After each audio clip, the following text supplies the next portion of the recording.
అందుకే అన్నారు మిమ్మల్ని ఏడు ముందు పుట్టి తర్వాత మీరు పుట్టారని. ప్రతి దానికి ఏడిపోయినా దేవుడనే వాడే ఉంటే ఒక్కరోజు నేను గీతగా పుట్టించమని కోరుకుంటా. ఎలా? అదే దేవుని నేను కోరుకుంటాను, ఒక్కరోజు నేను సుబ్బుగా మార్చమని. అప్పుడు తెలుస్తుంది నీకు మేము బయటపడే కష్టాలేంటో. ఏదో జీవితం ఈ పంచ్ ఒకటి మాటి మాటికి ఊడిపోతుంది. చేసిందంతా చేసి కుంభకర్ణుడి కజిన్ సిస్టర్లో ఎలా నిద్రపోతుందో చూడు.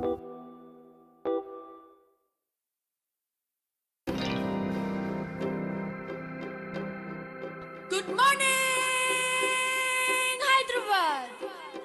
Good morning Hyderabad.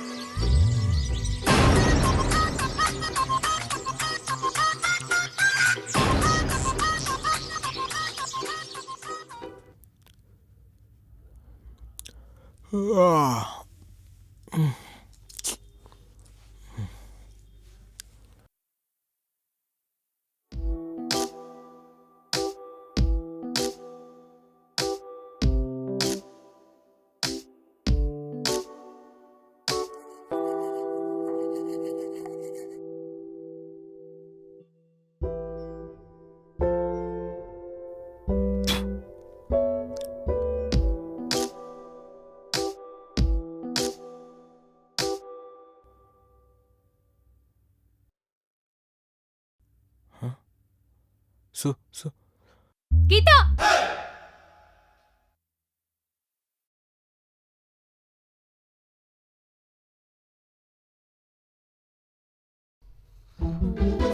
దేవుడా,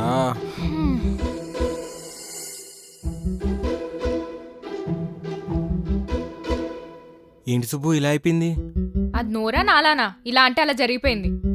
మనకేం తెలుసు దేవుడు డైరెక్ట్గా మనమే కాన్సన్ట్రేట్ చేశాడని. ఇంకెప్పటికి ఇంతేనా? నిన్ను తెగరిసావు కదా, ఒక్కరోజు గీతలో ఉండమని ఉద్ధరించు. ఏ నువ్వు అరవలేదా?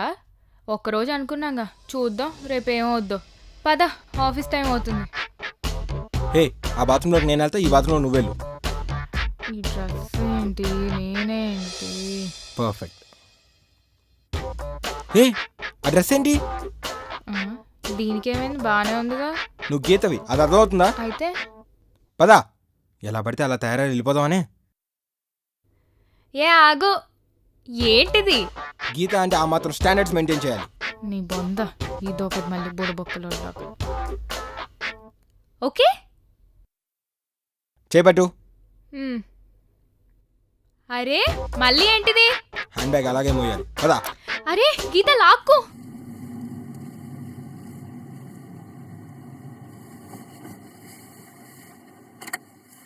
ఏమైంది సుబ్బు?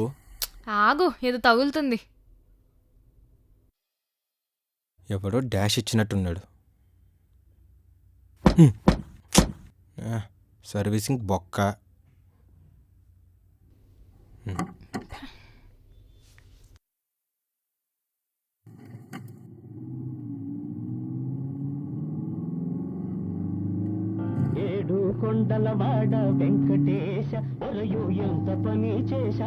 నాకు అప్రైజల్ డిస్కషన్ ఉంది కాబట్టి ఆఫీస్కి వెళ్ళమంటున్నాను.